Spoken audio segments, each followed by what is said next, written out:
Hey, cat. Well, here we are again. A little late for the new update. Um, I should have just showcased the new girl, Bailey, but I have her outfit. That's what it looks like. She's basically naked. Besides the new residents, good or bad, and I mean, it's just for design at this point. I don't think any of the residents have a knee over another, except for probably Luna. But and I only say that because she guarantees forest blueprints during exploration. So, going into the new update that just dropped, there is co-op in Sand Creek, the thing everyone's been asking for months now. You can finally do the main story with your friends or strangers if you need help. I heard it's a little bit buggy on the last mission with Ruin, with people on mobile specifically having a black screen when you get to like halfway through the mission. Um, Specifically, when Billy shows up or when Billy has a second phase, hosts would get a black screen and then basically crash, kicking everyone out of the party. Uh, some people say it's fixed. I haven't seen it fixed. The devs said that they're going to fix it, so I'd assume they'll fix it eventually. Well, like sometime this month, hopefully. So, in the end, nothing really changed. Besides the four-man co-op in Sand Creek, they are adding more customizations, appearances, loadouts, so you can customize your character more so than the three standard haircuts. I don't know if they're gonna give a reset appearance coupon. They probably will. I feel like so you can go back and recustomize your character, or if you want to swap genders, because if you were a fool and made a dude, lucky. Um, Going down the list, they made more scenery changes to Sand Creek to make it look more vibrant, I suppose. I haven't seen it much since my whole life lives in Twilight to the Hollow Tour. So no change for me, but I'll probably check it out once I hit 80 and just riding around for fun. Um, Moving on. Ooh, the Titan delay and animations are smoother. What I mean by that is, like when you're crawling, it's not as stuttery. This is the probably a very rare feature anyone's ever gonna use. I use it sometimes just for fun, but it is a lot smoother than before, less clunky. The movement feels more fluid. So if you ever catch yourself trying to crouch, peek, and whatnot, it is slightly better. The thing about the Titan it is usually when you get smacked by a Titan and you fall over because CC crowd control, you're unless you get lucky and the next attack from the Titan is like his neutral attack, which is you just stands there and screams, you're basically fucked. Like he'll just keep ramming you until you die, and you just can't recover. They fixed that, or they increased his intervals between his attacks a little bit, and the animation when you get knocked down goes by faster, so you can recover faster, essentially, so you don't get stuck in that long CC chain. It's kind of similar to what they did with Vex, and how Vex has a longer delay between attacks, so you don't get stun locked and to die. Um, See more multiplayer content. Just some quality of life. Like if there was a boss raid that's gonna happen, I can access it from anywhere. I can be in Holotor, I can be in Twilight, and be in Harsh Winter. I can just join from that location, which is nice. So I don't have to keep going back to single player mode or back to Sand Creek. And so yeah, uh, quick quick peek. This is the menu, Sand Creek Co-op. You can search if anyone posted up, create your own party, have your own, you know, requirements, whatever. Set the quest, don't set the quest, just bum around, stuff like that. A bunch of improvements they said they're gonna do, a lot of bug fixes that I haven't really ran into. So, not to say that they're not important, but they're not game breaking enough to be that important, right? If you could still shoot and loot and the zombies are still there, I think it's fine. I've seen people still run into the issue where they fall through the map. I've never had that happen to me before, so I always wonder how they do it. I feel like it's always something like their friend runs them over with the car and then they fall through the floor. Kind of funny, a little goofy. Like, should they fix it? Yeah, eventually. Is it priority? Not really, just because it's like just rare. There was the instances where people would load into root lands and then fall to the floor. That one, yeah, I hope they fix. Um, they're since they're both the same issue. But the one in Rootlands, I think it's fairly rare. Out of all my Rootland clears, I've never fell through the floor. I've only heard stories, seen videos, so I know it exists, but I don't know what causes it or what platform people are playing on. I just assume most of these issues are mobile related, so I just write them off. Well, you know how it is. Moving forward, everyone's always excited about the new enhancement system. They're gonna stretch it. +9 is no longer the cap. It's gonna be +10. Fun, or not +10, +18. Is it gonna break the game? No. They said that the stats are gonna be stretched because if let's say if the scaling was the same and you had a +18 weapon, right? That theoretically means that you have a level 58 weapon. And then that means there needs to be level 58 zombies, which I don't think is a good idea because making sandbags for enemies is never a good way to spike difficulty, since difficulty should come from uh, mechanics, different zombies that force you to play a certain way, or like, if it's like the gas packs guys, the green guys, you usually target them first because they are range CC. Stuff like that make the game slightly more difficult. They should just do that. So having you put more bullets into something is not really a good way to make a game more difficult. At least that's in my opinion. So, 1 through 18 is gonna be 8 plus 18, I assume, is gonna be very slightly stronger than a +9, like a current day, this video, +9. And that's fine. So, like, a +1 is a +2, a +2 is a +4, etc., etc. The caveat to it is there's no more downgrade system. I mean, you've probably heard this plenty of times, but that's why most of us are excited. The controversial take, whether to boom your weapon or not right now,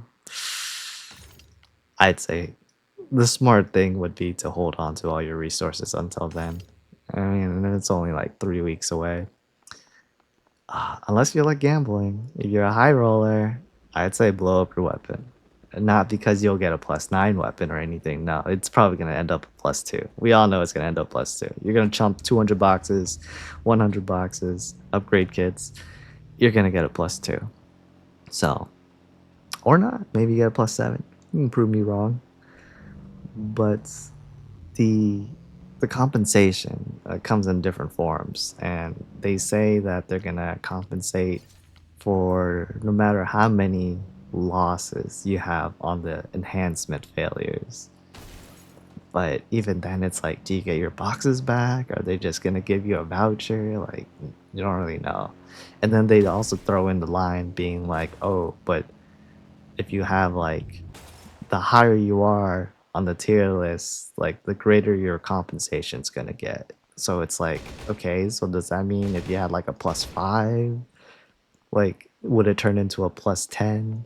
Or would it be like you have a +5, but even though a guy has a +2 and failed 50 times, then that 50 failures turns that +2 into like, I don't know, like a +10 later because of all the failures and because how pity works. like who knows? And I guess briefly going the pity system. If it's like any game, the most common pity system is they're gonna assign a number, whether it's like 1 through 1,000,000, and for instance, getting to from 3 to 4. Let's say the pity is 2. You know, 3 to 4 you fail once. Now your pity is 1. 3 to 4 you fail again. Now it's 2. So then the next one is guaranteed. So 3 to 4, third try, guaranteed, easy. That's usually how it is.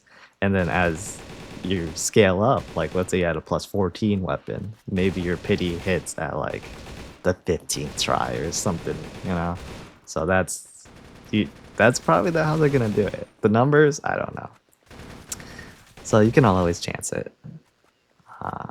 Smart way, the smart move is just to hold on to your stuff. But you know, if you feel a little itchy, if you want to gamble on their compensation, other people have different opinions. I think the game is very generous for what they do for the players. So that's why I'm always hesitant on accepting this compensation and just blowing up my weapons before the patch. Will I do it?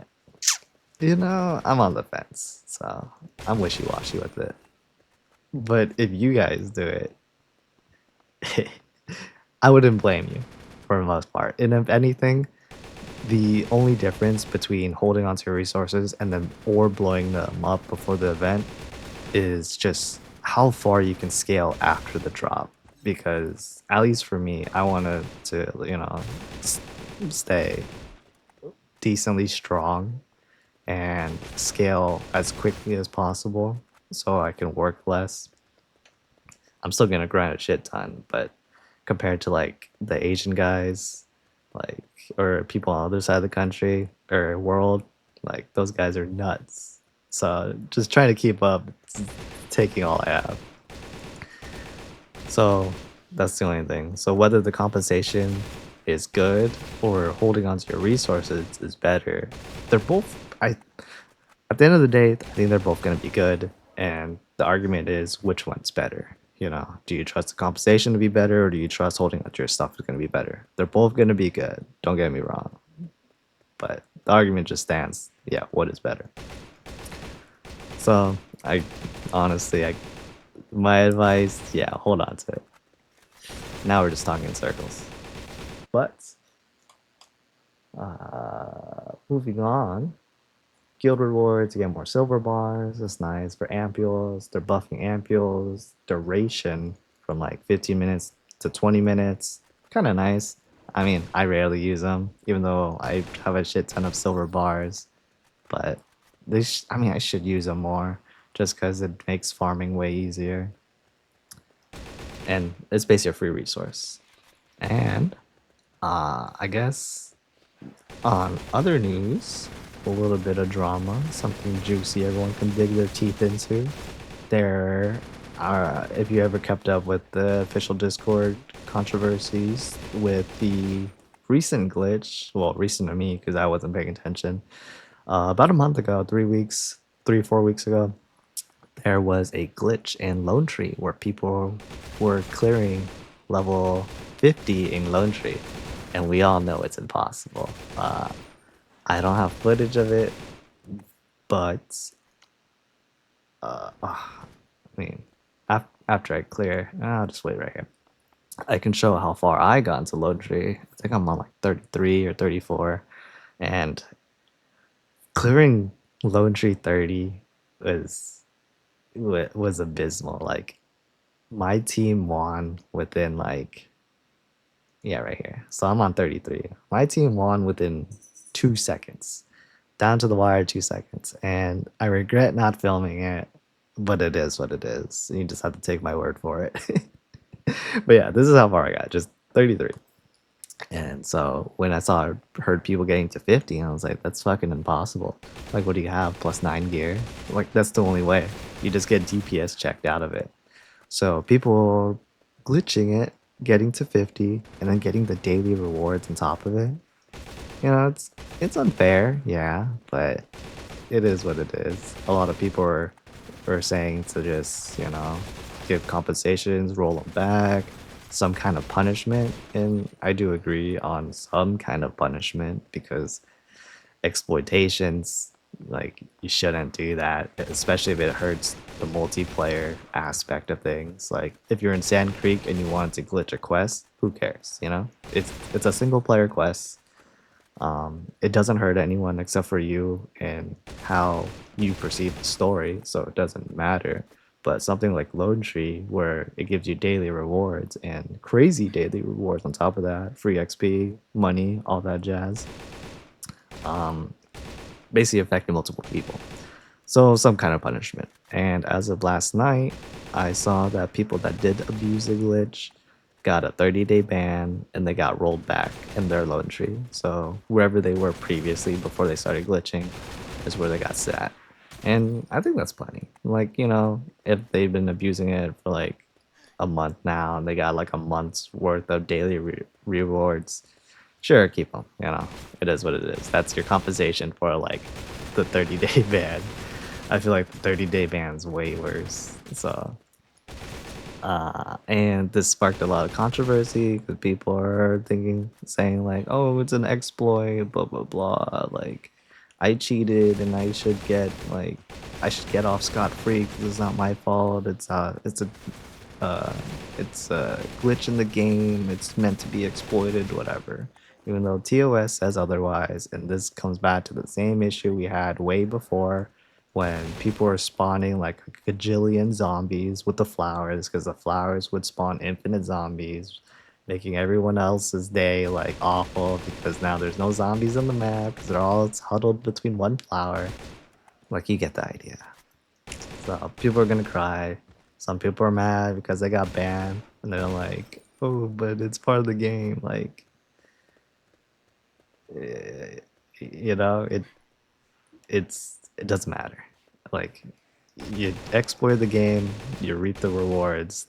That's just what it is. So I'm glad that there was some kind of punishment.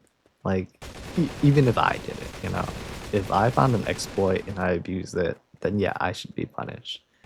But if I personally want to make the game better, if I found the exploit, did it by accident once, I'm saying once, then I'd go report it. And I'll be like, hey, I fell to the floor and I killed Gigas by stepping on his fucking head. Like, that'd be nuts, right?